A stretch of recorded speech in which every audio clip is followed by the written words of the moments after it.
آئیے کتاب رحمت سورہ الکہف اٹھائیں۔ اللہ تعالیٰ نے ایک واقعہ بیان کیا ہے حضرت موسیٰ اور حضرت خضر علیہ السلام کا، کہ حضرت موسیٰ علیہ السلام عزم مصمم کر کے جب چلے تو اللہ فرماتا ہے کہ ہم نے حضرت موسیٰ علیہ السلام کو جس بندے کی نشانی بتائی تھی وہ بندہ ان کو وہاں مل گیا۔ سفید چادر اوڑے حضرت خضر علیہ السلام وہاں لیٹے ہوئے تھے، تو یہ جا کے ان کے پاس کھڑے ہو گئے کہ حضرت میں آپ کی خدمت میں اس لیے آیا ہوں کہ اللہ نے آپ کو جو خصوصی علم عطا کیے ہیں میں ان کو سیکھنے کی غرض سے آپ کی چوکھٹ پہ آیا ہوں۔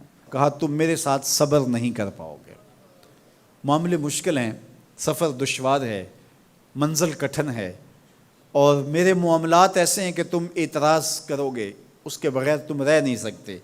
حضرت موسیٰ علیہ السلام نے کہا اگر اللہ نے چاہا تو آپ دیکھیں گے میں صبر کروں گا، اور آپ کے کسی حکم کی کسی کام کی میں نافرمانی نہیں کروں گا، کسی کام کا انکار نہیں کروں گا۔ کہا کہ اچھا شرط یہ ہے کہ جو میں کروں اس پر تم اعتراض نہیں کرو گے، سوال نہیں کرو گے، یہاں تک کہ میں خود ہی نہ بتاؤں۔ تو کہا کہ یہ شرط ٹھہری، میں کوئی بات نہیں کروں گا۔ فانطلقا، دونوں چل پڑے، دریا کے پار جانا تھا۔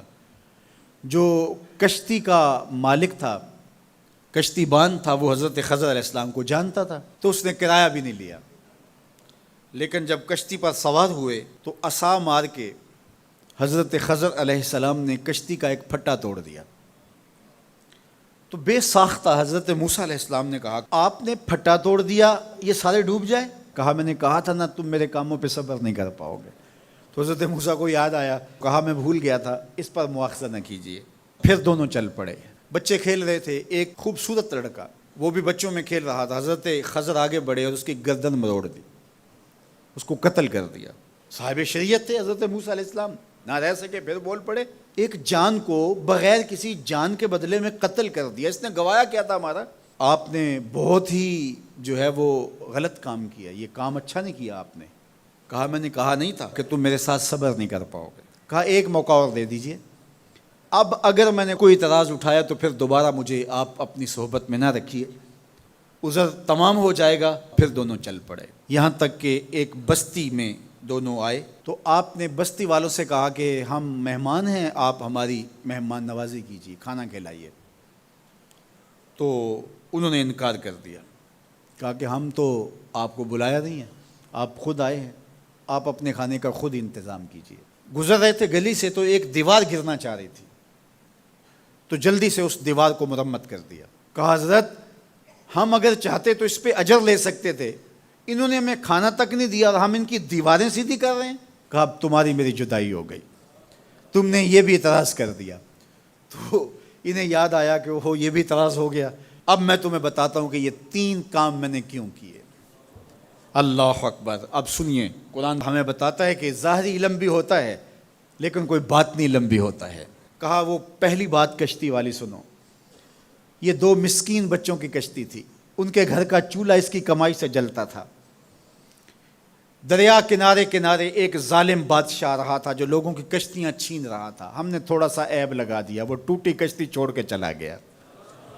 اب وہ تھوڑے سے پیسے لگا کے کشتی مرمت کرا لیں گے، گھر کا چولہا جلتا رہے گا، بتاؤ اچھا کیا یا برا کیا؟ کہا رہی بات اس بچے کی جس کو ہم نے قتل کیا، اس کے ماں باپ مومن تھے، نیک تھے، صالح تھے، بچے نے بڑا ہو کے بہت برا ہونا تھا، ہم نے اس کو قتل کر دیا، اللہ اس کے بدلے ان کو بہتر اولاد دے گا۔ علماء تفسیر نے لکھا ہے اس بچے کے بدلے میں اللہ نے ان والدین کو ایک بیٹی عطا کی جس کی نسل سے 70 نبی پیدا ہوئے۔ دیوار کی کہانی بھی سن لیجئے، یہ شہر کے 2 یتیم بچوں کی دیوار تھی اور اس کے نیچے ان کا خزانہ تھا، اور ان کا باپ بڑا نیک تھا۔ خزانہ دیوار کے نیچے ہے، دیوار گرنا چاہ رہی ہے، کسی معمولی دھکے سے گر جاتی۔ 2 ہی صورتیں تھیں، یا وہ بچے خود اپنا خزانہ اٹھا لیتے یا لوگ اٹھا کے لے جاتے۔ لوگ اٹھا کے لے جاتے پھر بھی ہاتھ میں کچھ نہ آیا، اور اگر وہ خود اٹھا لیتے تو بچے ہیں، بچپنے کی وجہ سے وہ اس کو اڑا دیتے۔ تو ہم نے اس کے اوپر دیوار کھڑی کر دی، جب تک وہ اس قابل نہیں ہو جاتے کہ یہ خزانہ نکال کے اس کو صحیح مصرف پہ لگا سکیں، اتنی دیر تک دیوار گرے گی نہیں۔ اللہ اکبر۔ وہ کسی وجہ سے دیوار قائم رہے گی، اور جب وہ اس عمر کو پہنچ جائیں گے جس عمر میں وہ اس خزانے کو سنبھال سکیں گے تو پھر دیوار خود بخود گر جائے گی اور یہ خزانہ نکال کر کے اپنے کام پہ لے آئیں گے۔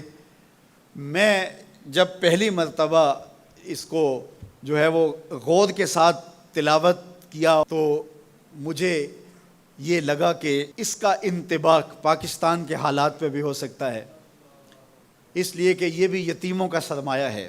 کتنے یتیم روتے بلکتے رہ گئے اور ان کے سر سے جو ہے وہ سائے اٹھ گئے اس وطن کے لیے، لیکن میرے مالک نے اس ملک کے خزانوں پر گہرے پہاڑ اور بڑی بڑی دیواریں کھڑی کر دی ہیں۔ جب تک یہ قوم بلوغت تک نہیں پہنچے گی اتنی دیر تک وہ خزانے ظاہر نہیں ہوں گے، اور جب یہ قوم اپنی بلوغت تک پہنچے گی، شعوری بلوغت، فکری بلوغت، علمی بلوغت، اور رب سے جو وعدہ کیا تھا پاکستان کا مطلب کیا، لا الہ الا اللہ، جب اس بلوغت تک یہ پہنچ جائے گی، اس وعدے کی تکمیل ہوگی، پھر رب دیوار ہٹا دے گا اور پاکستان کو اللہ اتنے خزانے دے گا اور پاکستان ایسا مالا مال ہوگا دنیا دیکھنے آئے گی انشاءاللہ۔ اس لیے رب نے دیواریں بنا کے رکھی۔ تمہارا باپ معین الدین چشتی بڑا نیک تھا، تمہارا باپ داتا گنج بخش علی حجویری بڑا نیک تھا، تمہارا باپ حضرت مجدد الف ثانی بڑا نیک تھا، ان کی وجہ سے میں دیواریں کھڑی کر رہا ہوں اور مضبوط حصار لگا رہا ہوں تمہارے خزانوں پر، اور وہ وقت آئے گا جب تم بلوغت کی عمر کو پہنچو گے، دیواریں ہٹ جائے گی اور تمہارا وطن زمانے پہ مہکتے پھول کی طرح اور چمکتے ستاروں کی طرح اور روشن آفتاب کی طرح چمکتا اور مہکتا دکھائی دے گا، اور زمانہ پاکستان دیکھنے آئے گا، پاکستان دنیا کی قیادت کرے گا انشاءاللہ۔ تو کہا یہ تعویل ہے ان باتوں کی جو باتیں میرے رب نے مجھے بتائی، اور یہ میں نے اپنی مرضی سے نہیں کہیں، اور جو میں نے کیا اپنی مرضی سے نہیں کیا۔ تو یہ باطنی باتیں ہیں، شاید یہ باطنی باتوں کے جوش میں یہ بات بھی میں کر گیا۔ وہ کیا کسی نے کہا تھا کہ بھری محفل میں ایک راز کی بات کہہ دی، بڑا بے ادب ہوں سزا چاہتا ہوں۔